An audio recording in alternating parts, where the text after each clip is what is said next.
What's the most disturbing thing you've witnessed in real life? I was working at the interior detail part of a car wash chain. A mother pulled up with an infant and a toddler, like maybe 2. Toddler was sitting in passenger seat. No child seat to be found. Mother got out of the car, grabbed the baby, and turned back to the car, seemingly having expected the small child to crawl over the center console and out of the car through the open driver's door on his own. But he was still standing and smiling on the front passenger seat. Mother turned and said, "Let's go." And the toddler shrunk back into the seat and said, "Mommy, please don't hit me." A child that small responded to his mother's raised voice by pleading not to be beaten. I almost cried on the spot. I was horrified. Told the manager I wanted to call for help, but he told me not to get involved. I'm not sure it would have mattered. I think about him a lot. I hope the world isn't as dark for him as it looked to me in that moment. A couple bad things that stick in my mind. A middle-aged autistic guy had open heart surgery. Very kind soul. Would have a lot of visitors which were his caregivers from his facility. Surgery went fine, but he was constipated. Nothing was done besides a lot of laxatives/cathartics. Eventually vomited up poop. It got into his lungs. We're doing compressions on his recently opened chest while respiratory tried bagging him. But every time we compressed, poop just shot out of his mouth and we couldn't get his airway clear. A lady with cancer and had her daughter taking care of her. She came in with some bloody spit up, but nothing extreme. I was talking to her and she said she didn't feel well, opened her mouth, and bright red blood jetted out, continuously. I'll never forget her daughter's screams. The start of COVID. A mom in her 30s in our ICU, BiPAP dependent. She had 3 kids. I held the iPad so they could tell her goodbye. All of the above died. I tried to comfort family/friends. A lot of shit like that made a part of me numb. Bipolar father let my dogs out of the house at night during a breakdown, and one of them got hit by a coyote. Mom gave me the phone call, and I rushed home without believing it. He was a small Bichon/Maltese poodle who was my first dog, and I gave him so much love. I understand death is a natural process and understood that one day he will pass, just like everyone else. But it was the way he died was so disturbing. I've seen every kind of disturbing vid on the internet, and seeing someone you love in that sort of mangled state is something else. I was dating this guy who had a friend who lived with his mother. His mother was a hoarder. Trash on the ground everywhere in piles, animals, gross smells, the whole shebang. Random groups of people lived there and would just pass out among the rubble. They were addicts. We went there one night against my will because they were having a bonfire in the backyard. I had to use the bathroom and was forced to go inside. There was a man there, laying on the couch. His eyes were wide open, darting back and forth around the room, but he still looked dead. His legs and arms were swollen so large he couldn't move. He could barely talk. I asked if he was okay. He couldn't tell me. I asked how long he had been like this and what had happened. He couldn't tell me. He couldn't move. I went outside and began yelling, asking everyone about this guy inside and what was happening. Nobody cared. They said he had been sick for a few weeks. Something was wrong, but they didn't know what. I yelled some more and shouted that he was dying in there. Nobody cared or did anything. When I began to call 911, they tried to stop me, but I did it anyway. I will never forget the look on that man's face as the EMTs carried him out to the ambulance. The way they had to step over all the trash, sinking knee-deep into it to get him out. That man passed away in the hospital a few days later. His daughter got to visit him in the hospital before he died. I don't know what happened, what went wrong, what led him to that point, or if I made any difference. But I do know that he would have died in that hoarder's nest, and nobody would have gotten him any help if I wasn't there that night. Ugh. I was job shadowing. I was part of a health career program. On the first day, a man was brought in via ambulance. He hit himself in the face. The sound of him breathing was like a weird slurping, bubbling, snoring sound that will forever be burned into my brain. At one point, he started reaching around with his hands, obviously blind and couldn't speak. I don't know if he could hear. It was crazy thinking he was at all conscious. I watched for 5 minutes or so until the nurse I was shadowing looked up and told me to leave. So I don't know what came of it. I assume he passed away. I talked to my instructor and finished my site rotations at a nursing home after that. Firefighter here. I have tons, but what always comes to mind is my disbelief at people's total disregard for others. Worked a multi-vehicle accident in a high foot traffic area in front of a mall. It was clear that one of the occupants was in trauma arrest. Another firefighter and I were trying to remove the victim from the vehicle to begin CPR. As I was pulling their body from the car, I was mindful of the area I was at and tried to be as fast as possible so bystanders wouldn't have to be subjected to a traumatic sight. However, when I looked up, I saw at least 50 people, all with their phones out, some even smiling and laughing, recording this person's lifeless body being pulled out of a car in awe. I lost a lot of respect for humanity. Recently after that, worked a fatal pedestrian struck. Same deal. Everyone out filming this person's lifeless body in the street. I was at a Chuck E. Cheese type place, and a ride attendant let a little girl on who was slightly too short. I was next in line for the next ride. It was a Sizzler ride, so the two-seat cars would spin independently while the arm it was on is attached to a center thing that spins the whole thing in additional direction. She slipped out. She had beaded braided hair, which got caught in the center thing. She was screaming and screaming. She passed away. I witnessed the whole thing as the next kid in line. The person who let her on the ride was probably an 18-year-old, and she was screaming and screaming. There was blood smeared around in circles around the entire perimeter of the ride. It got on me, too. I won't go to carnivals or get on any sort of machine-operated ride. I'm 38 now and still dream about it, despite doing EMDR for years. My dad is an alcoholic. He decided to mix muscle relaxants with alcohol one night while sitting by a bonfire. It was just my mom, me, and him. He went to stand up after my mom told him to go to bed. He was super loopy, and he almost fell face first into the fire. By some miracle, we were able to grab him in time. We had to drag him to bed. It was really scary, as I'd never seen him like that. He's been a heavy drinker all my life, but he never acted like that. His drinking has gotten better after that incident, but having to carry my drunk father to bed has really stuck with me. I asked for the nurse's stethoscope. It was too small for me, and it hurt my ears terribly, though I couldn't really feel it. I held my son while they disconnected him, and I held him, and I listened to his heartbeat get quieter and quieter. It faded away until I just couldn't hear it any longer. It wasn't a hard stop, it was a fade. He was covered in bruises, hydropic, neonatal hemochromatosis. It was a hard 3 days, but those last moments were the worst of moments. I wouldn't wish them on my worst enemy. I went to a sleepover for my friend's birthday. We were upstairs in her room reading palms and telling ghost stories. I don't remember what the issue was, but her dad started screaming at her. Maybe we were being too loud. She went downstairs and her dad smacked her, started dragging her around by her hair. I made up some reason for why I needed to leave and ran the f*** home. I told my mom immediately what happened, but I still feel guilty about leaving to this day. The aftermath of a city destroyed by an EF5 tornado. Cars found miles away or not found at all. Houses and businesses flattened, and no trees remained. Standing on what was a street I lived on for years and not knowing what direction I'm looking at because it was all gone. The worst was the bodies. Bodies were swept into the tornado and found elsewhere. A couple of people remain unaccounted for. People that survived were walking around like zombies in disbelief, and some with significant injury. No idea who is alive or dead, and no real way to find out. One of 2 hospitals was completely destroyed. Everything was just gone. No idea how to find shelter or water. The story of several people's deaths came out after, and they were heartbreaking. I still have nightmares of the bodies. Even more disturbing is that it brought out the worst in some people who tried to scavenge from others' mostly destroyed properties, trying to take any copper and anything that might be worth any money. I saw a guy leaning on the railings of a footbridge/overpass. I don't know if it's a hernia or if he got stabbed, but he was gasping for air and his guts were sticking out of a wound. The disturbing part was there were lots of people passing by, but no one wanted to help him. He looked homeless.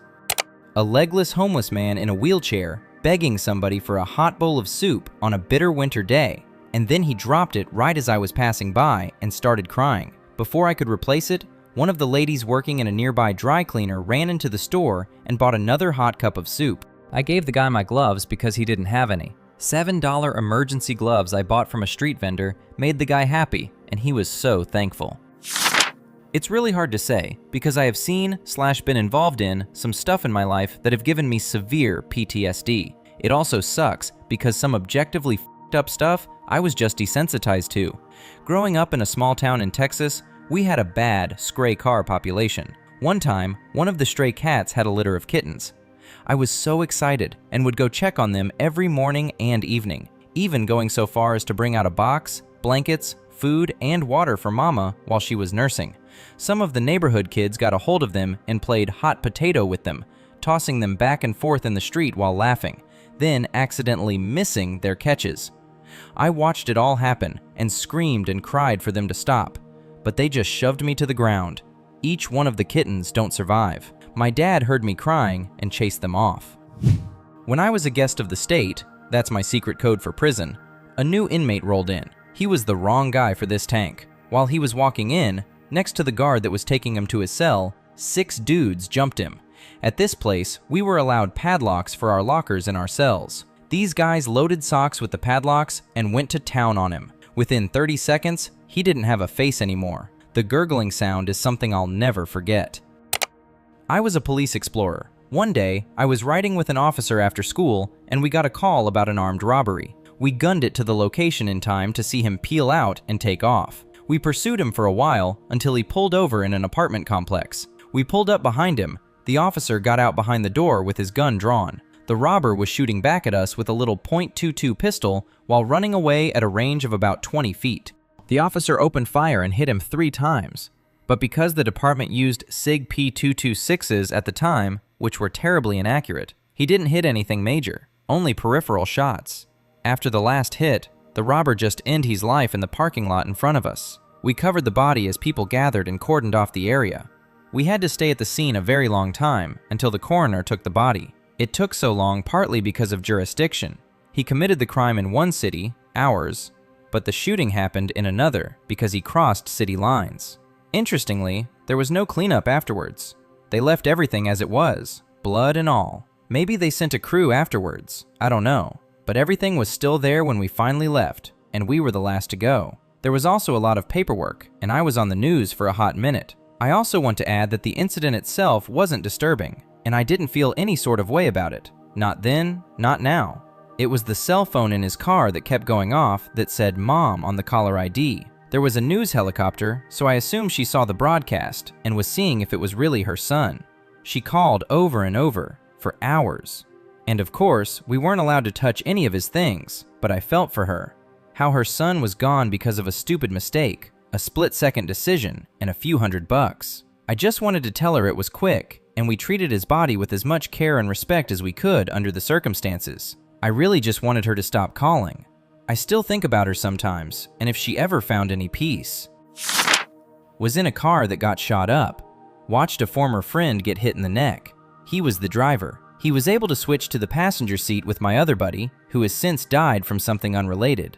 I found a towel in his back seat and held it on the wound while we rushed to the hospital. He started turning super white, then blue, and I could hear the gurgling. He went unconscious and started the death snore. We got him to the hospital in time, and he eventually ended up okay. I had blood all over me. My body was so full of adrenaline that I hadn't noticed that I had been grazed in the leg. I had jeans on and shorts underneath, and there was a hole through both of them where I was bleeding a good amount.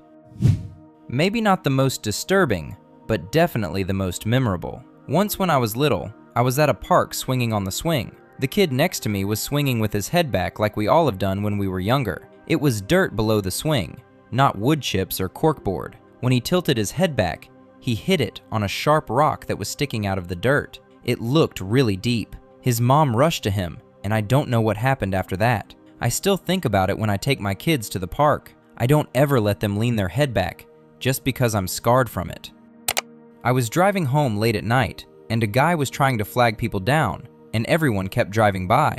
I pulled over and cracked my window, and he came running over screaming about his girlfriend. He didn't have a phone, yelling at me to call 911. I was so afraid being alone as a woman at night. I just said, okay, and rolled the window back up and called 911. I didn't have any info because the guy just ran back into the dark, but I called anyway. A couple minutes later, I heard screaming, so I went to go investigate, and what I saw was insane. They had been driving down the ditch on a side-by-side and hit a guardrail type thing, and it went through the side-by-side. I immediately called 911 again and updated them on what I saw, and within like 5 minutes, there was a fire truck and an ambulance and multiple RCMP trucks. In those 5 minutes, I didn't know what to do, so I just tried to calm her down, rubbed her back, told her help is coming. The whole time she was just screaming. One of the officers told me I had to stay, so I just sat in my car and plugged my ears. My hands were covered in blood, but I didn't notice. So when the officer came to take my statement, My face was covered in blood from holding my ears. She died later that night. Rural Mississippi, around 2018. Skateboarded to the gas station, dodges the goat, across the street from my community college at like 9 p.m. I go in, get my stuff, and when I come out, there is a man with a rubber mallet, hit someone's with it. I will never forget the sound. It sounded like he was hitting brick. He began to walk around, threatening everyone else. I went inside, caught his license plate, and told it to the workers who were already calling the law. I don't know any updates or if he was caught. 2 other things I saw. Both happened when I studied abroad in Vietnam. I passed by a scene where a man had just been run over by a truck. Another time, we drove by what I am assuming was a mass casualty event on the highway. There were no victims or ambulances present or anything though, so I don't know if it was just the aftermath or if it was like a movie scene unsafely set up in the middle of the highway or something. But it was a bus with the top half ripped off. Seats and metal were scattered all over the road. Someone jumped in front of the train I was driving. I drove for years with plenty of near misses.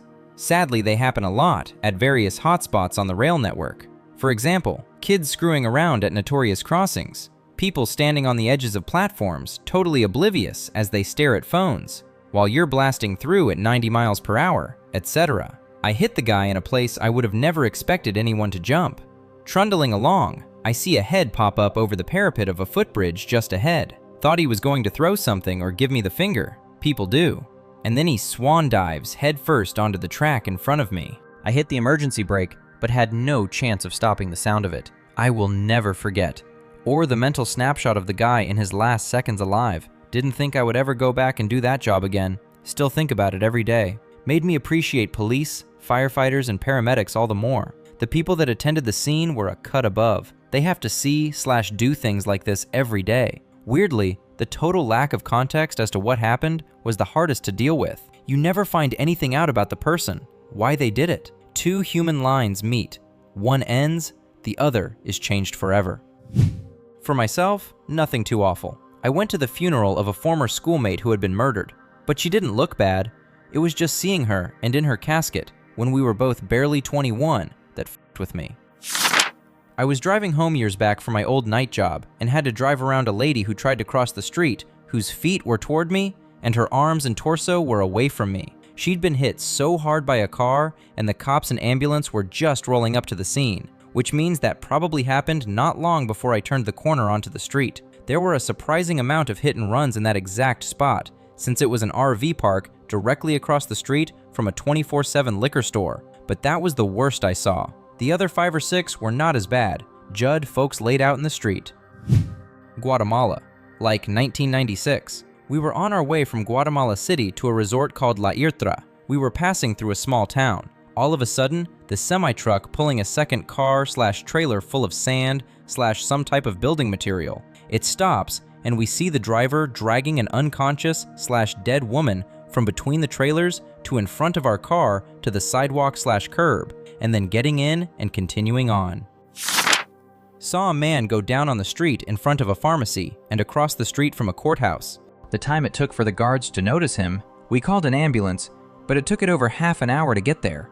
A f***ing hospital is 700 meters away. He passed from cardiac arrest. Not even the ladies from the pharmacy knew what to do. I remember just how uninterested passerbys were. Everyone minding their own business. No one willing to stop and help. Someone's dad just was, and then wasn't here anymore. I often look at that corner and think about how insignificant we are. This is personal, so not gross or anything, but my father, who had abandoned the family, suddenly showed up to our trailer and ran into the bathroom and slammed the door. I ran in and started banging on the door. When I heard him whimpering, I started crying too and begged him to open it. He finally unlocked the door, and I see him sitting on the toilet seat with all of my mom's medication, and he just kept taking pill after pill, screaming between sobs and the hard inhales that come before them, that he couldn't do it anymore, that he has no reason to keep living. I yelled at him to stop and tried to take the bottles away, and I was at least partially successful. He pulled me in for a hug, but I resisted. He then kept repeating that I was the only reason for him to live, and that I can't abandon him. I don't remember anything after that, but I've never forgotten it. My dad gave me a shit ton of trauma. Hit himself in the head, lived, then attempted to hit my mom. Him and my mom were fighting. He punched a window at the bottom of the stairs, hurt his arm, watched as my mom tried to tourniquet it while sliding in the pools of blood on the floor. We had to clean it up ourselves, ripping up blood-stained stair carpet and pulling up stained wallpaper. A cop quit his job that night, he was so traumatized. I still lose sleep over it. Driving to work on the interstate one morning, I-10 in New Orleans, and saw a leg in one of the lanes. Instant shock and bewilderment, questioning if I had really seen what I thought I'd seen. Then a few more, bigger chunks strewn about as I drove on, a bit slower now. Then the rest. A woman. She was, of course, dead. Found out later that she had an argument with her boyfriend while driving, and he pushed her out of the car, whereupon she was hit by several cars at high speed. Not a good day at work.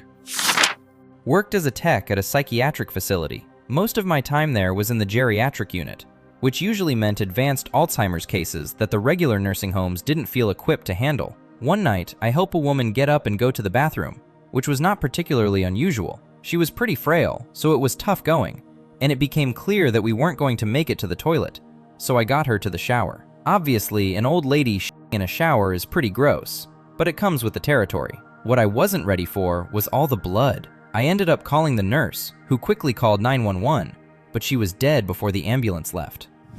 My friend and I were walking through the woods in the Chicago area and saw a 5-foot-tall male humanoid with an Amazonian tribal bowl cut and brown human skin, but he had this ape-like posture and didn't look fully human. He just kind of stealthily moved by us while barely making a sound, which is hard to do in the woods. Oh, he also had really long fingers, like legit 10 to 15-inch long fingers, and was gathering sticks. The image of his massive fingers wrapped around the sticks is still ingrained in my memory. Also, his clothes were made of some type of primitive hay-like fabric. It was the weirdest, most unsettling thing I've ever seen. Be sure it was some type of glitch in the Matrix where we saw a human from an alternate reality.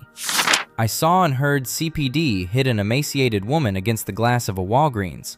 They smashed her head so hard the plexiglass reverberated throughout the entire front of the store. Sounded like someone trying to break open a coconut. For what, you ask? For shoplifting a loaf of bread. She was crying and saying it was for her kids.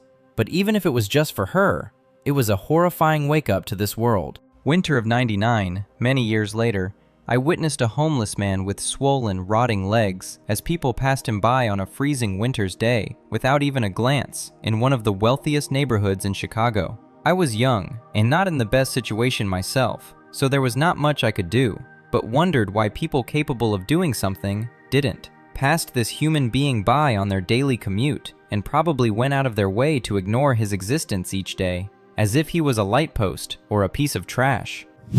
Let's see. Probably Arab Spring and roads getting blown up. Someone passed away of an overdose in front of me. I had a gun put to my head by a gangbanger who played Russian roulette. That was terrifying. Been kidnapped 3 times. 4 home invasions. Where I grew up, abuse was legal and domestic violence was legal. So watching my sister getting punched in the face by a guy at a nightclub because he thought she said something to him. She didn't. And we were asked to leave. Getting assaulted by an officer, then hitting him with my stiletto, and then having to run from him and hide because he was trying to chase me down with his vehicle. I've done a lot of traveling for work, and I'm almost always in big cities. The one universal thing that seems to exist near every big city is the worst concentrated poverty. This makes for some harsh dichotomy and horrible things to see. I was being driven through a favela in Sao Paulo and saw a drive-by shooting at an outdoor cafe. A guy on a motorcycle drove up and just unloaded an automatic pistol into 4 people. When I worked in Doha, I traveled out to the airbase in Qatar. On the way, I saw a group of bodies. It was more sad than violent. Just large groups of laborers that had died during construction being burnt, nameless. It was jarring. Traveling along a highway in South Africa, where in front of us, a ute/pickup truck was carrying 4 guys in the back. It suddenly swerved across 2 lanes into the center divider and catapulted the guys in the back what seemed like 10 meters/30 feet into the air. You can imagine what happens to a human body when it hits the bitumen/tarmac from that height, while also traveling forward at 110 kilometers per hour. People overdosing, dead motorcyclist in the road, and other car fatalities. One time, this car came whipping around the block with a girl hanging out the passenger side screaming for help. Me and my buddy were smoking out on the porch.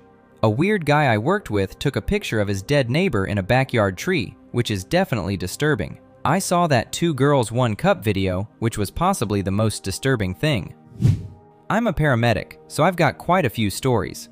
The first one that comes to mind is the call I ran about a year and a half ago now on the guy who'd been driving way too fast on windy, wet country back roads and hit a tree, causing his car to immediately be engulfed in flames. There was just absolutely nothing we could do. I will never forget the way his mother just crumpled right there in the middle of the road when she got there, and it clicked for her why my partner and I were just standing around not doing anything. The sound she made will never, ever leave me. When I was playing basketball in this shady, isolated area, there was a sort of open field in front of me that I could directly see. I don't know why, but there was a couple homeless people around. So I'm shooting around and I see this dealer go up to an addict sitting on the floor, and he just starts pistol whipping the addict.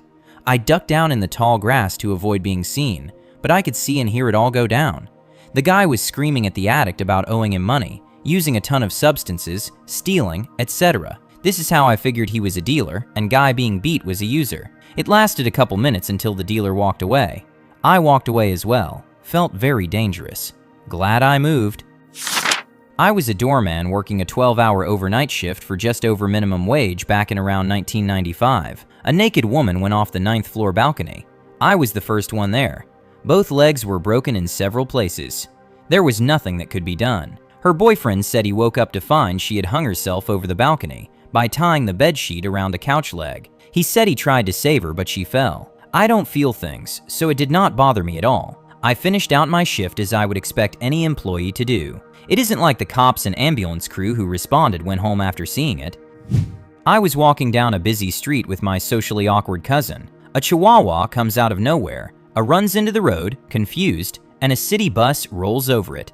And the poor thing was like a ketchup packet. A moment later, a woman comes running out and screams, "Oh my!" Her husband is outside and says, "Damn it." Then my cousin says, "That was cool." Then I say, "WTF, Chris, that's f***ed up." Then a golden Labrador comes out and starts barking at/threatening us, thinking we caused this situation somehow because we're nearby all this happening.